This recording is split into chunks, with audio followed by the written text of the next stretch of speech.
Imagine with me a picture of the Magic the Gathering multiverse. What do you see? No matter the scale or known details we can conjure up in our heads, there are still vast and unknown stretches of the multiverse that lie just outside the confines of our current comprehension.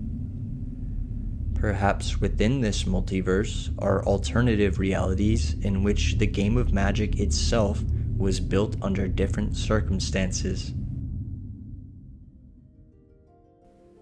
Today we're going to take a look at an alternative timeline where Richard Garfunkel's vision of the game involved powerful creatures that broke alpha instead of only non-creature spells. In fact, this Richard Garfunkel was a total spike, and as a result, many incredibly powerful cards were printed in Magic's early sets, before Wizards of the Valley would ultimately step in and somehow make the cards even more busted.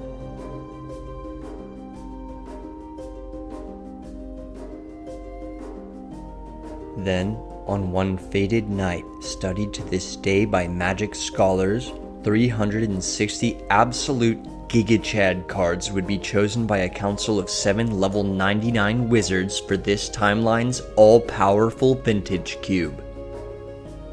Okay, but for real though, I designed this alternate reality vintage cube to be highly synergistic and archetype driven, with most of the cards in the cube being created to serve multiple purposes in multiple archetypes.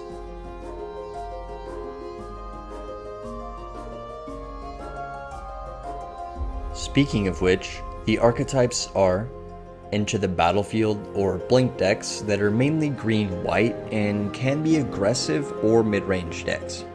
This archetype has many enablers such as blink effects or Enter the Battlefield doublers, with payoff being a variety of powerful Enter the Battlefield effects.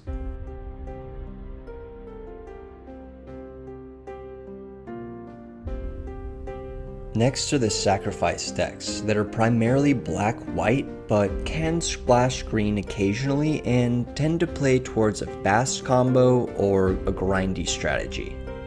These decks rely on a high presence of creatures, sacrifice outlets, and a ton of payoff for creatures leaving the battlefield.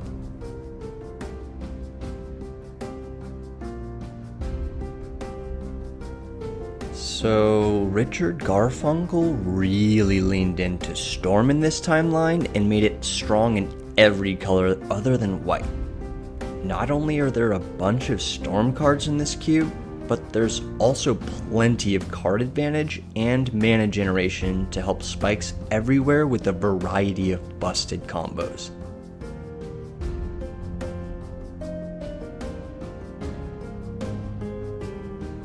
But the busted archetypes don't stop there, because in this cube, graveyard decks are very scary, and, like Storm, can use any color other than white.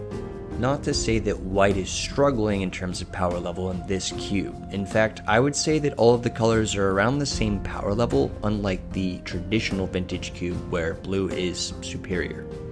Anyway, graveyard decks love feeling their own graveyard while benefiting from it, and some of these decks use reanimation effects to close out games quickly.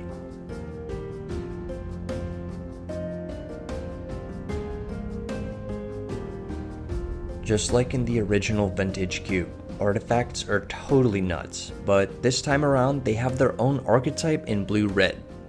These decks can be fast with combos, mid-range, or even control-based. And while there really aren't power 9 in this vintage cube, I think you'll quickly see that, well, the artifacts are still broken.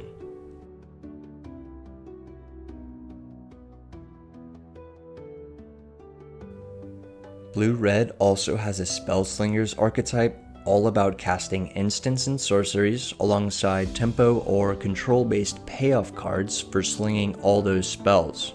So whether all those spells are going face, or you're using them for like a 7-for-1, I'm pretty sure this archetype has what you need.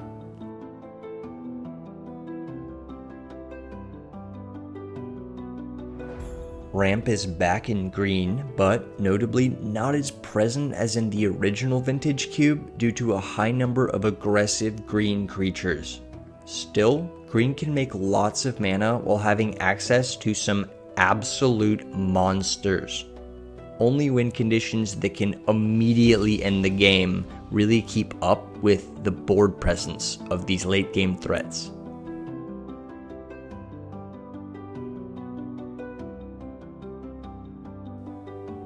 With all the ridiculous shenanigans going on in this cube, it only makes sense for Control to be here keeping everything in check. This archetype is playable in any color other than green, and at its core consists of removal and or counters, card advantage, and win conditions for the long game.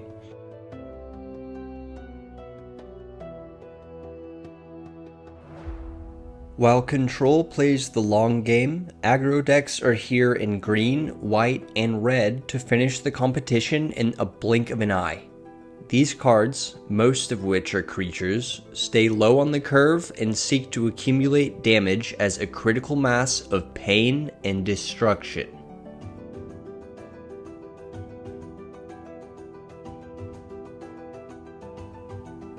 Those are all the primary archetypes in the game, but there are also a bunch of different subtypes to be explored in the cube. Two such examples are mill decks and sacred combo decks. Both provide alternative win conditions, but mill tends to be more controlling, while sacred decks want to tutor often and win the game as soon as possible.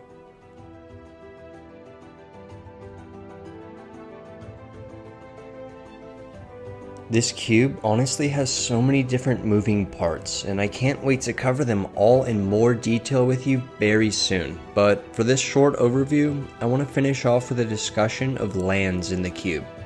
Put simply, the fixing is excellent, and there are 4 incredible land cycles that tap for 2 or 3 colors of mana and allow for 3, 4, and 5 color archetypes. But today we're going to look at the broken land cycles that don't tap for multiple colors of mana. First, as a utility cycle, we have the ancient lands of each basic land type. These lands almost serve as non-land permanents with the amount of value they can provide over the course of the game, but they also tap for mana.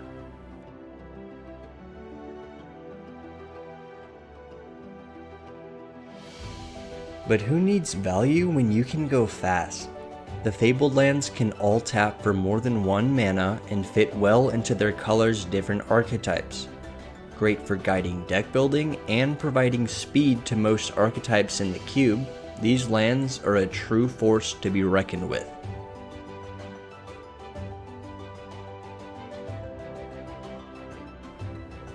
Well, that's gonna do it for the initial overview of my alternative vintage cube.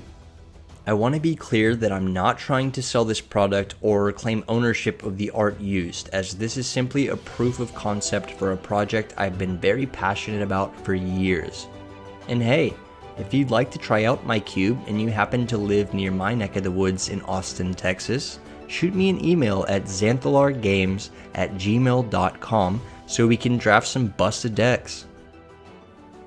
Thanks so much for tuning into my first big YouTube video, guys. It means so much.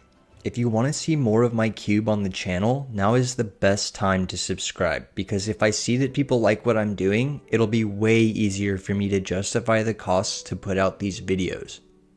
And if you just like Magic content, cube content, card game content, and just fantasy content as a whole, I do recommend staying tuned because I am just getting started. Peace out, guys.